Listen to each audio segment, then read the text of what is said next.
जय हिंद दोस्तों, स्वागत है आपका एक और नई वीडियो में। आज के वीडियो में हम लोग नंबर सिस्टम की लास्ट एक्सरसाइज 1.5 पढ़ने वाले हैं। उसके बारे में पहले जानेंगे क्या क्या चीज़ें उसमें पढ़नी है और फिर कुछ क्वेश्चन भी करके देखेंगे। वैसे उसमें बहुत सारे क्वेश्चंस नहीं है हमारे पास, बट आपने एक्सपोनेंट्स को लेके बहुत सारी चीज़ें पहले पढ़ी होंगी। उसी से रिलेटेड चीज़ें अगर आपको याद हैं तो ये एक्सरसाइज आपको बहुत ईजी लगने वाली है, उनको कोई इशू नहीं होगा। जिनको नहीं भी पता है वो भी ध्यान से देखें, उनको समझ में आएगा क्या क्या चीज़ें होती हैं। ठीक है, तो सबसे पहली चीज़ यहाँ पे जो हमें पहले एक्सपोनेंट्स के लिए जानना होता है कि अगर दो नंबर्स जिनमें पावर्स लगी हुई हैं, अगर उनका आपस में मल्टीप्लाई हो रहा है और उनका बेस सेम है, मीन्स जैसे a, अगर मैं कोई नंबर इसकी जगह पे मिल सकता है आपको, बट उनकी पावर्स जो भी लगी हुई हैं यहाँ पे, अगर उनका मल्टीप्लाई किया जा रहा है, उनका बेस सेम होने का मतलब जैसे यहाँ पे a की पावर है, यहाँ पे भी a की पावर है। ऐसा नहीं होगा कि यहाँ पे a की पावर है और यहाँ पे b की पावर हो। ठीक है, दोनों सेम होना चाहिए और पावर डिफरेंट डिफरेंट हो सकती हैं। तो मल्टीप्लाई होने पे क्या होता है, पावर्स आपस में ऐड हो जाती हैं। मतलब यहाँ पे हम लिखेंगे 6 + 7 मीन्स हमको इसको लिख सकते हैं a⁻13। ठीक, सेम चीज़ की अगर हम डिवाइड कर रहे हैं नंबर्स का आपस में, ठीक है, तो डिवाइड करने पे क्या होगा कि जैसे a⁻13 है, इसको डिवाइड कर रहे हैं हम a⁸ से, तो डिवाइड करने पे पावर्स जो होती हैं वो माइनस होती हैं, मतलब 13 - 8। ठीक है, अब इसका मतलब यहाँ पे हो जाएगा कितना आ जाएगा, 8⁵ आ जाएगा। ठीक है, माइनस हो गया। इसके अलावा और क्या ध्यान रखना है, मान लीजिए कोई नंबर से जिसकी पावर भी लगी हुई है एक, और उसके ऊपर एक और पावर भी लगी हुई है। ठीक है, तो पावर की अगर पावर होती है, किसी भी नंबर की पावर में फिर पावर लगी हुई है, तो पावर्स का आपस में क्या हो जाता है, मल्टीप्लाई हो जाता है। ये बात ध्यान रखनी है आपको। जैसे यहाँ पे हो जाएगी मल्टीप्लाई, तो a⁻6 आ जाएगा। ठीक है, इतनी ये सारी चीज़ें आपने एक्सपेरिमेंट में पढ़ी हुई हैं, बहुत लोगों ने पढ़ी, बहुत लोगों ने क्या, लगभग सभी ने 7th 8th में आपको ये पढ़ाया जाता है। ठीक है, सभी ने पढ़ा ही होगा। ठीक है, पर नहीं भी ध्यान है तो आप ये चीज़ें रिमाइंड कर लो पहले, क्योंकि इसी का काम हमें लगने वाला है यहाँ पे। ठीक, इसके बाद अगर जैसे कि दो नंबर्स हैं, उनमें दोनों मल्टीप्लाई में लिखे और कोई टोटल पावर लिखी हुई है जैसे 3, तो इसको हम ऐसे भी लिख सकते हैं a⁻3 × b⁻3, ऐसे लिखा जा सकता है। देखो प्लस माइनस में होंगे, उसमें ऐसा नहीं होता है। जैसे आप कहो कि a + b और टोटल पावर 2 लिखी हुई है, तो इसको हम ऐसे लिख दें तो वो नहीं होता है। आप ये खुद भी जानते हो कि a + b का होल स्क्वायर का फॉर्मूला अलग है। तो पावर मल्टीप्लाई में तो वर्क करेगा, बट एडिशन और सब्सट्रैक्शन में ये चीज़ें वर्क नहीं करती, ये बात ध्यान रखिएगा। ऐसे ही मतलब इसका अपोजिट भी पॉसिबल है कि a⁻2 × b⁻2 लिखा हुआ है, तो हम इसको ab⁻2 या a × b ऐसे भी लिख सकते हो, ऐसे भी लिख सकते हो, बात वही है। ठीक है, तो ये सारी चीज़ें आपको ध्यान रखनी होंगी इस एक्सरसाइज के लिए। ठीक है, इनमें कोई दिक्कत नहीं होनी चाहिए। एक्सपोनेंट्स को लेके यही सारी चीज़ें यहाँ पे पढ़नी है हम लोगों को। बाकी एक और चीज़ आप जान लो, थोड़ा सा एक और चीज़ यहाँ पे रह गई है कि अगर मान लो किसी भी नंबर की पावर आपको निगेटिव देखने को मिलती है, तो निगेटिव क्योंकि पावर सॉल्व नहीं हो सकती, इसलिए पॉजिटिव करना पड़ता है। तो पॉजिटिव के लिए जस्ट उसका रेसिप्रोकल कर देना है हमको, कि जैसे यहाँ पे -2 था तो यहाँ पे +2 हो जाएगा, और इसका अंदर जो भी टर्म लिखा होगा उसका रेसिप्रोकल। जैसे यहाँ तो सिंगल टर्म था तो 1/a लिख दिया। अगर जैसे a/b होता और उसकी पावर -3 थी तो हम इसको लिखते b/a और इसकी पावर +3 हो जाती। ठीक है, तो रेसिप्रोकल करने की वजह से क्या होगा, उसकी पावर जो है निगेटिव से पॉजिटिव या पॉजिटिव से निगेटिव, जैसे यूज़ होगा उसके अकॉर्डिंग आप कर सकते हो। इनमें कोई चेंजेस नहीं मिलने वाले। देखो बाकी मल्टीप्लाई का जो मल्टीप्लाई डिवाइड इन सब में जो लॉजिक चलता है मेनली यही है कि जैसे a⁻2 और a⁻3 लिखा हुआ है। अब a⁻2 का मतलब क्या है कि a × a, a⁻3 का मतलब क्या है a × a। अब ये टोटल कितने हो गए, 5 हो गए, तो इसको हम डायरेक्टली a⁻5 लिख सकते हैं ना। वही चीज़ ये भी बताता है। डिवीज़न में भी यही चीज़ होती है कि a⁻5 लिखा हुआ है, a⁻2 लिखा हुआ है, तो हम इसका मतलब है क्या एग्जैक्टली तो मतलब यही है ना कि a × a × a × a × a upon में a × a। अब a से 2 a कैंसिल हो जाएंगे, 3 तो बचे ना, तो a⁻3 डिवीज़न में यही रूल चल रहा है। ठीक है, तो हम डायरेक्टली लिख सकते हैं, बाकी एक्सपैंड करके भी वही चीज़ें आती हैं, तो उससे कोई फ़र्क नहीं पड़ता बेसिकली। बाकी ये सारी चीज़ें ध्यान जरूर होनी चाहिए, यही हमें काम लगने वाला है एक्सरसाइज में। ठीक है, इतना कोई दिक्कत नहीं होनी चाहिए।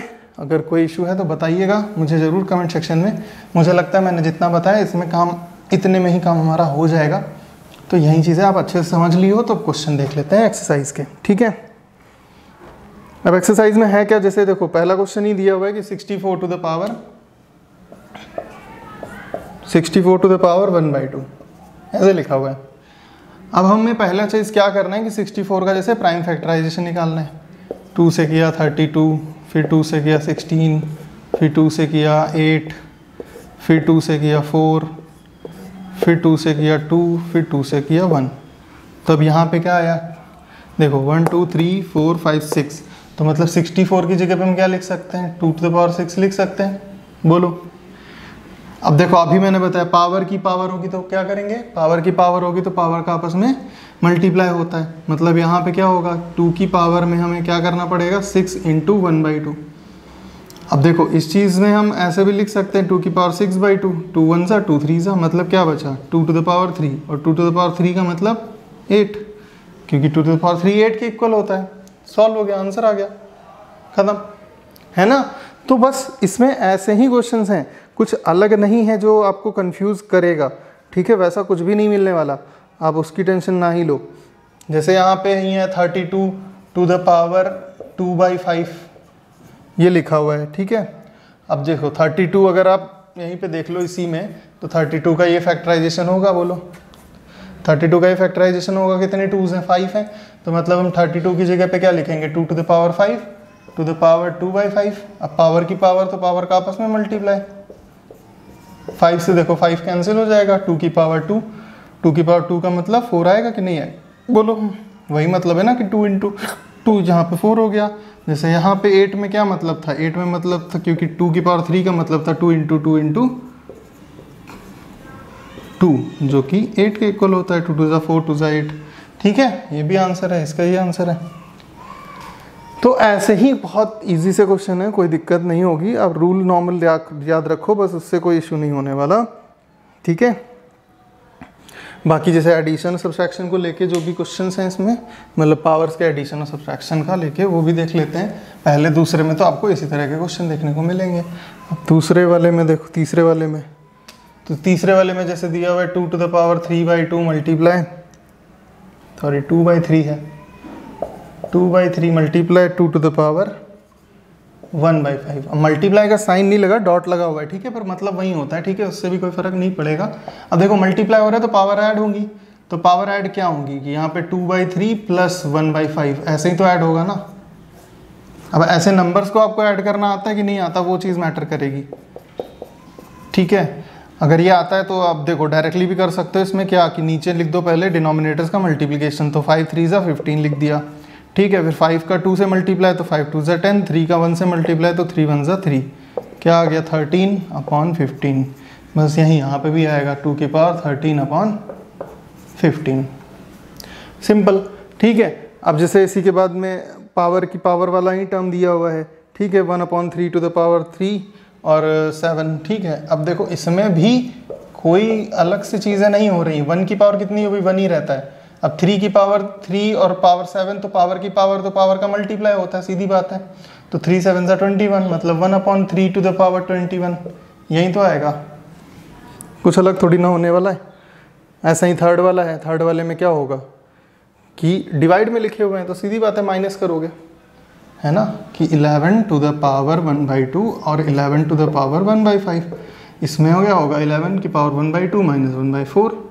अब इसको सॉल्व करोगे इसी तरह से जैसे मैंने इसको किया वैसे सॉल्व कर लेना, माइनस लगा हुआ है बस ये बात ध्यान रखिएगा। अब इसमें क्या आ जाएगा, 11 की पावर 1/4 आ जाएगा, यही आंसर है हमारा, ख़त्म। इसके बाद एक और बचा है वो भी देख लो, बस एक्सरसाइज हमारी खत्म हो जाएगी। देखो दोनों की पावर इसमें सेम है, बेस अलग अलग है, तो पावर सेम होंगे तो पावर सेम है तो उनको साथ में हम कर सकते हैं, ये भी रूल मैंने बताया। अब दोनों को साथ में लिख सकते हैं, 7 8 जा 56 होता है, 56 लिख दिया, पावर 1/2, ये हमारा आंसर, खत्म काम, ठीक है। तो ऐसा कुछ भी नहीं है जो इस एक्सरसाइज में आप नहीं कर सकते, पर फिर भी अगर आप किसी दूसरी बुक से लगा रहे हो और आपको कोई भी डाउट आता है किसी तरह का, तो बिल्कुल मुझे बताइएगा बेहिचक, आपको ज़रूर उस चीज़ का सोल्यूशन जल्दी से जल्दी मिलेगा, ठीक है। जितना आप पढ़ोगे, जितना आप रिस्पॉन्सिव रहोगे मेरी तरफ, मैं उतनी अच्छे से जल्दी से वीडियो बना सकता हूँ, आप जितना रिस्पांस दिखाओगे मुझे। तो इसलिए प्लीज़ सपोर्ट करो मुझे और अपने दोस्तों के साथ शेयर करो, कमेंट करो और नए लोगों से सब्सक्राइब भी करने को कहो, अपने दोस्तों से, फ्रेंड से, क्लासमेट से, फिर हम लोग मिलते हैं नई वीडियो में। अब होप लगता है मुझे समझ में आया होगा आपको ये चीज़, और अगर किसी तरह का डाउट है ज़रूर मुझे कमेंट सेक्शन में बताइएगा। तब तक के लिए जय हिंद।